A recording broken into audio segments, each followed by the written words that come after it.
Gimana kabarnya Pak? Alhamdulillah sehat. Alhamdulillah sehat. Gimana Nang Ririn sehat? Sehat Pak. Ini alhamdulillah sedang disibukkan dengan calon guru penggerak Pak angkatan 11. Mudah-mudahan lancar ya. Amin, amin Pak. Nah Bapak, hapunten saya ada tugas Pak terkait modul 3.1 untuk mewawancari Bapak. Bapak kan sebagai kepala sekolah di SD Negeri Sili Asadullah ya Pak ya. Nah ini selama ini bagaimana Bapak selaku pimpinan itu dalam mengambil keputusan itu berdasarkan nilai-nilai kebajikan. Jadi saya ingin tanya lebih jauh Pak. Boleh Pak? Enggak boleh, silakan. Iya, siap Pak. Baik Pak, pertanyaan yang pertama Bapak. Selama ini bagaimana Bapak mengidentifikasi kasus-kasus yang merupakan dilema etika atau rujukan Bapak? Dilema, berbicara tentang dilema berarti itu ada satu kasus yang sulit untuk diberikan keputusan dengan cepat. Posisi sulit lah kalau dikatakan begitu ya. Dilema etik. Ada juga bujukan moral. Nah, untuk mengatasi atau memberikan keputusan dari masalah tersebut, tentunya kita harus menganalisis dulu, mengenali masalahnya itu apa. Kemudian setelah kita kenali, identifikasi masalahnya itu seperti apa. Kemudian kita menggali lagi siapa yang terlibat.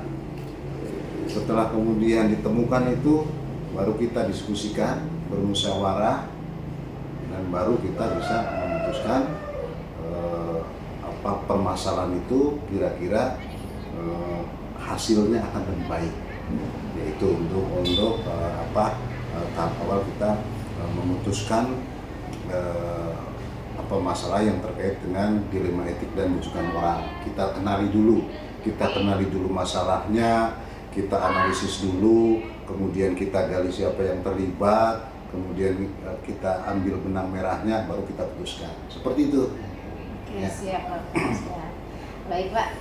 Ya Pak, ya berarti harus identifikasi dulu ya Pak. Identifikasi dulu, analisis dulu, kenali dulu masalahnya, siapa dulu yang terlibat, gitu. Baru kita bisa bermusyawarah menemukan harus bagaimana dan putusannya seperti apa, seperti itu. Oke, baik Pak. Terima kasih Pak.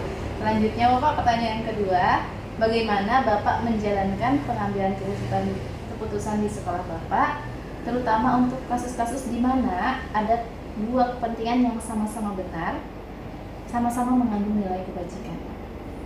Baik, banyak hal yang terkait dengan masalah yang ditanyakan yang Riri itu ya. Semuanya benar ya, tapi ada yang harus dipilih. Nah, itu terkait dengan masalah-masalah yang berkaitan dengan kalau di sekolah ini berarti hal yang bertujuan untuk memajukan sekolah ya. Memajukan karena terlalu banyak, atau di sini kebetulan banyak guru, banyak kepala, banyak berpikir. Nah, ketika memecahkan suatu masalah itu mesti ada perbedaan pendapat. Nah, tapi tujuannya sama. Contohlah, sebagai contoh ketika menentukan visi misi. Nah, terkait penentuan visi misi itu banyak pendapat ya, tentang bagaimana sekolah ini diusung, untuk mana penentuan arah ini. Contoh satu kasus kemarin itu tentang kata karakter. Nah, karakter itu kalau di P5 itu kan jelas karakternya kita profil pelajar Pancasila ya, berkarakter profil pelajar Pancasila. Tapi di sisi lain sekolah kita ini berada di lingkungan religius. Nah, itu berkait dengan kata penambahan karakter Islami atau karakter saja. Menurut saya keduanya bagus gitu. Nah, akhirnya saya memutuskan karena keduanya bagus ya, tapi kita ambil sisi skala yang terbesar. Skala yang terbesar itu kita berada di wilayah yang religius, tapi kita berada di bawah naungan negara Republik Indonesia. Nah, itu yang lebih besar, makanya kita mengedepankan namanya keberagaman. Jadi kita putuskan karakter saja, namun secara implisit di dalamnya itu di situ include karakter Islam. Nah seperti itu. Luar biasa ya Pak ya, ternyata banyak ininya variabelnya. Banyak ya, alhamdulillah dengan kita mancing ya sedikit banyak mereka walaupun bukan guru penggerak, tapi mungkin ada literasi lah menuju ke sana. Apa sih yang dipelajari guru penggerak, dan di antara mereka ada yang berbicara tentang itu gitu. Akhirnya ya bervariasi juga pemikiran mereka seperti itu. Siap, Pak. Selanjutnya Pak, ini langkah-langkah atau prosedur seperti apa yang selama ini Bapak lakukan? Ya, terkait dengan pengambilan dilema etik seperti tadi dikemukakan di awal, tentunya kita tidak bisa memutuskan satu masalah itu secara spontanitas, dikhawatirkan dampaknya tidak baik.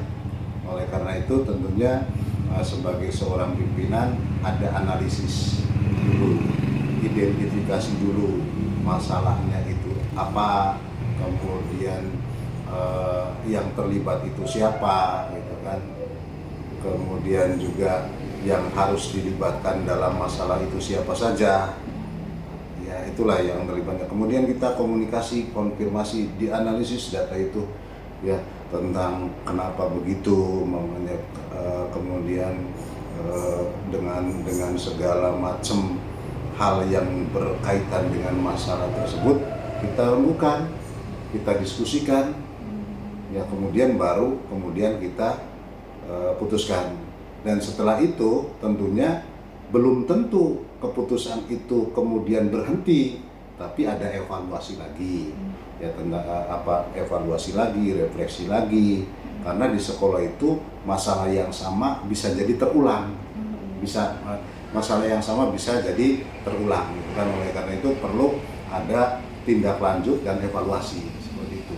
Jadi memitigasi supaya nggak terlalu. Nah, itu mitigasi ya, memitigasi supaya hal tersebut tidak ulang kembali. Iya, Pak. Oke, baik Pak. Pertanyaan yang keempat, Bapak, hal-hal apa saja yang selama ini Bapak anggap efektif dalam pengambilan keputusan pada kasus-kasus dilema etika? Tentunya yang saya pikir efektif adalah musyawarah. Ya. Jadi segala sesuatu keputusan itu memang ada otoritas sebagai pimpinan. Namun tidak mesti kemudian pimpinan memutuskan dalam satu pihak.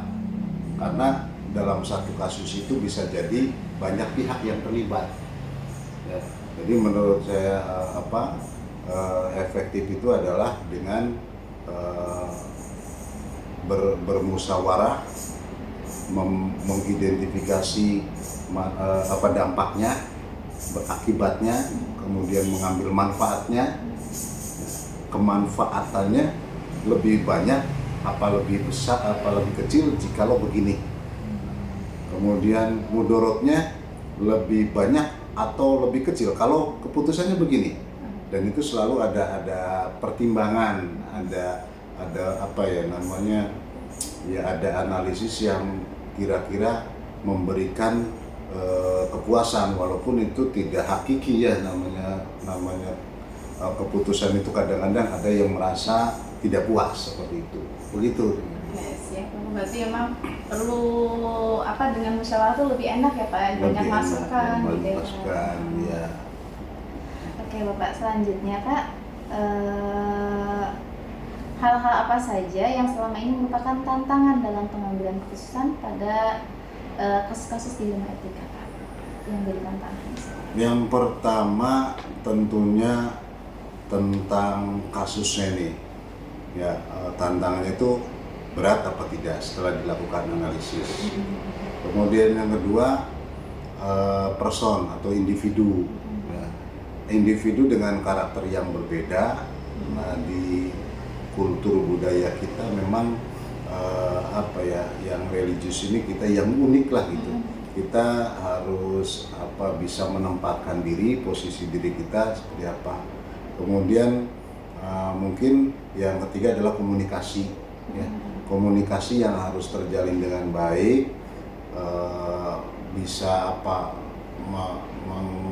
menalar atau menelaah siapa yang diajak bicara, kan gitu. Kemudian yang yang jelas ketika tantangan itu datang, ketika di antara yang terlibat itu tidak mempunyai kesepahaman atau juga mungkin egosentris, nah karena berkait dengan individu dan juga terkait dengan kapasitas atau kompetensi dari yang terlibat. Itu yang paling sulit gitu kan. Suka kadang-kadang maksud kita baik, tujuan kita baik, tapi belum tentu seseorang itu bisa menerima dengan baik. Nah, akibatnya apa? Justru muncul masalah baru, malah perdebatan dan lain sebagainya. Oleh karena itu sebagai seorang kepala sekolah atau pimpinan, di sanalah kebijaksanaan, kemudian juga bisa membaca situasi, bisa membaca karakter, menganalisis masalah, mengidentifikasi masalah, itu barangkali yang harus dimiliki oleh seorang pimpinan. Luar biasa Pak. Jadi saya agak tergambar nih Pak, ternyata tantangannya luar biasa ya Pak, dan bisa untuk dipecahkan gitu ya Pak. Selanjutnya Pak, apakah Bapak memiliki tata cara atau jadwal tertentu dalam penyelesaian keputusan di Lentika? Apa langsung menyelesaikannya di tempat? Atau maksudnya apakah perlu jadwal untuk menyelesaikannya? Lalu bentuk atau prosedur seperti apa yang bisa Bapak jalankan? Masalah itu memang ada yang sering terjadi, ada yang insidental terjadi. Kalau masalah yang terjadi, yang dihadapi adalah terkait dengan proses pembelajaran. Proses pembelajaran, bagaimana interaksi guru dengan siswa, nah maka itu terjadwal dalam refleksi. Ya, dalam refleksi guru yang saya jualkan itu setiap bulan. Jadi saya sampaikan kepada guru-guru terkait proses pembelajaran, ada masalah apa, gitu kan? Kemudian ada apa yang harus ditingkatkan, apa yang perlu diadakan, apa yang perlu ditingkatkan dan lain sebagainya. Itu masalah-masalah terkait proses pembelajaran, kayak apa sih anak ini belum ada kemajuan dan lain sebagainya. Nah itu masalah kan. Kemudian bagaimana dengan anak yang belum bisa baca, contohnya lah belum bisa baca. Nah guru itu kan anaknya bukan satu.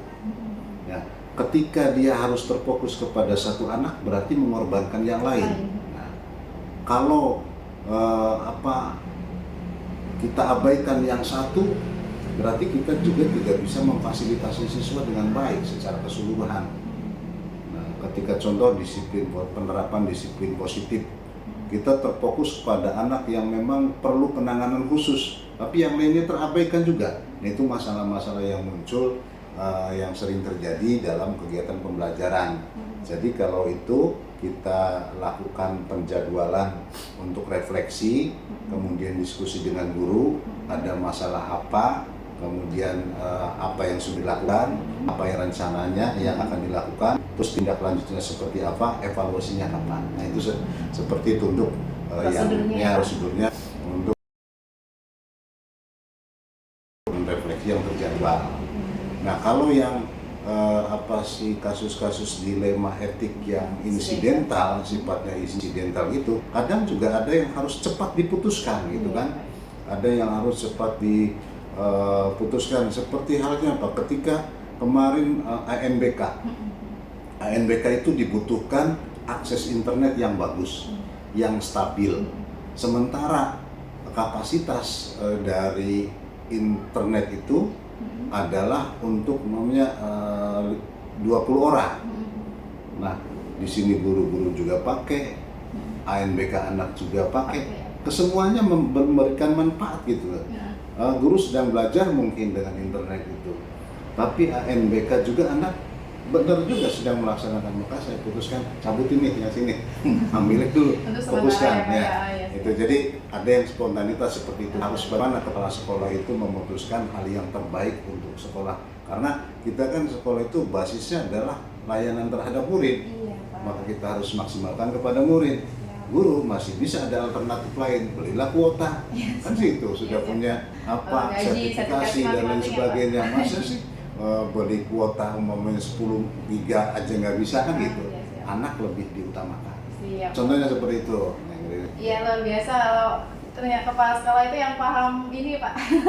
Ya situasi. Manajemen ya Pak ya. Kadang-kadang apa sih ada hal yang perlu diputuskan spontanitas, tidak bisa dulu umpamanya kita apa ANBK cuma sehari, kita pikir dulu tuh, identifikasi dulu kenapa nih anunya jaringannya dia tuh sampai kan selesai duluan gitu. Ya, jadi tuh ada yang terencana masalah-masalah yang memang kemungkinan rutin terjadi, ada yang insidental saat itu harus diselesaikan, tapi juga ada yang perlu waktu gitu kan, ada perlu waktu seperti itu. Gitu. Berarti situasional ya Pak ya, tergantung konteksnya ya Pak ya. Konteksnya seperti apa? Baik Bapak, selanjutnya adakah seseorang atau faktor yang selama ini mempermudah atau membantu Bapak dalam pengambilan keputusan dalam kasus dilema etika? Oke. Sekolah itu ada struktur, ya ada struktur sekolah, mulai dari kepala sekolah, kemudian ada komite, ada juga bagian perpustakaan, ada penyusun KSP, tim penyusun KSP dan lain sebagainya. Nah tentunya sebagai jantungnya sekolah, maka disitulah juga perlu dilibatkan ketika hal-hal yang berkaitan dengan dilema etik. Ada juga bendahara, ya, itu orang-orang yang mungkin bisa kita ajak berdiskusi. Seperti kemarin untuk melaksanakan satu kegiatan kita menghadapi akreditasi, walaupun secara formal atau secara regulasi tidak ada tuh, nggak harus ada kewajiban bentuk tim gitu kan. Tapi untuk memudahkan itu, menyelesaikan masalah, kemudian mencari solusi dari teman-teman itu, maka dibuatlah tim. Ada ketuanya, ada sekretarisnya, kemudian ada tim. Apa yang dibahas ada 3 komponen, ya komponen 1, komponen 2, komponen 3. Nah itu sama, sekolah juga punya struktur berkaitan dengan siswa, umpamanya perlu melibatkan masyarakat, maka ada komite kan gitu. Ada tokoh masyarakat, berkaitan dengan proses pembelajaran melibatkan guru, maka ada pengawas, kemudian juga ada koordinator wilayah. Nah, kemudian ketika berkaitan dengan program guru yang harus ke murid, nah di situ ada rumpunnya, ada kepala sekolahnya, ada kebetulan di sini paralel ya. Nah, berkaitan dengan hal program yang hampir sama di kelas 1, contohnya diskusi dengan temannya. Nah, ada juga kombel kan gitu. Itu bisa mendukung yang bisa diajak komunikasi adalah orang-orang yang memang memiliki kepedulian, loyalitas, integritas terhadap sekolah.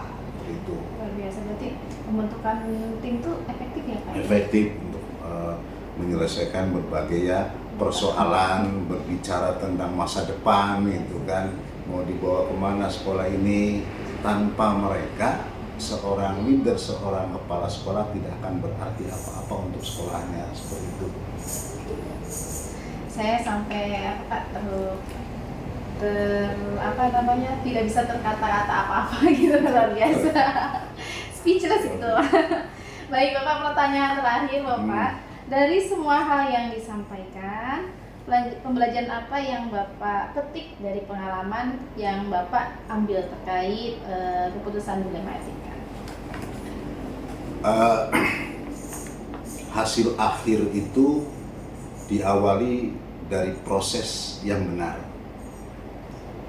Jadi ketika kemudian kita berproses dengan benar, ya hal yang mungkin terjadi dampaknya negatif itu kita bisa hindari lah, bisa diminimalisir ya. Nah, sebagai seorang pemimpin harus memahami bahwa segala permasalahan yang ada di sebuah institusi, di lingkungan sekolah, tentunya sebagai pengambil keputusan utama, memang pengambil keputusan utama harus bijak dalam bersikap, harus tepat dalam bertindak, harus benar dalam berucap. Barangkali itu yang harus kita coba pelajari ya. Siapa? Saya bukan berarti sudah melakukan itu, tapi proses pembelajaran. Nah, ini sesuai dengan tagline-nya visi kita. Ya, kita harus cerdas juga kan dengan tagline kita kan, yaitu jembar atine, bening pikirane, api kelampahe. Luar biasa. Jadi, hati kita harus tulus, harus ikhlas, harus sabar, harus legowo, tapi kita juga harus pinter, harus cerdas, harus berwawasan luas, tapi keduanya itu harus didasari dengan akhlak yang baik. Ya, api kelampahe gitu, baik langkahnya, bagus akhlaknya kan gitu, sopan sama guru, kemudian taat kepada Tuhannya, dan itu terkemas dalam masih ada korelasi dengan visi. Visi kita itu terwujudnya peserta didik yang berkarakter, literat, berwawasan lingkungan. 3 itu aja, tapi kita kupas ini bisa jadi tujuannya pun tidak hanya 1 tahun, tapi ada jangka pendek, jangka panjang, jangka menengah. Itu terurai dan kita sosialisasikan melalui media seperti banner, di kelas-kelas ada poster, ketika rapat juga kita sampaikan, dan itu intinya. Jadi hikmah yang bisa diambil bahwa kita sebagai leader itu ketika mengambil keputusan harus bijak, hati-hati, tadi benar dalam bertindak ya, tepat dalam bertindak, benar dalam berucap, bijak dalam bersikap. Itu aja. Siap Bapak, luar biasa Pak percakapan hari ini, memberikan saya inspirasi Bapak, memberikan saya pemahaman yang lebih bermakna terkait pengambilan keputusan dalam nilai kebajikan. Terima kasih banyak Bapak atas waktunya. Semoga sukses cepat selesai ya. Amin Pak, terima kasih banyak. Pemimpin yang Insya Allah jadi pemimpin pembelajaran dulu Pak. Pemimpin pembelajaran itu Yes, yang paling utama. Dan guru penggerak itu ketika benar-benar dilakukan itu akan menjadi inspirasi, tidak hanya secara pribadi akan tumbuh berkembang ide, gagasan, dan kreativitas serta inovasi, tapi ketika kemudian berimbas kepada teman-teman yang lain ya, insya Allah sekolah akan maju. Dan itu harusnya ditanamkan di dalam hati. Doakan Pak, semoga konsisten gitu. Kalau nggak dengan hati udah, Iya, Pak. apa yang adanya yang dipikir aja, apa yang bisa sekolah berikan kepada saya. Padahal kan seharusnya dibalik, apa yang harusnya diberikan kepada saya. Itu kebanyakannya seperti itu ya. Oke, siap Bapak. Hatur nuhun pisan Bapak. Terima kasih banyak. Sama-sama. Oke, assalamualaikum Bapak. Waalaikumsalam warahmatullahi wabarakatuh.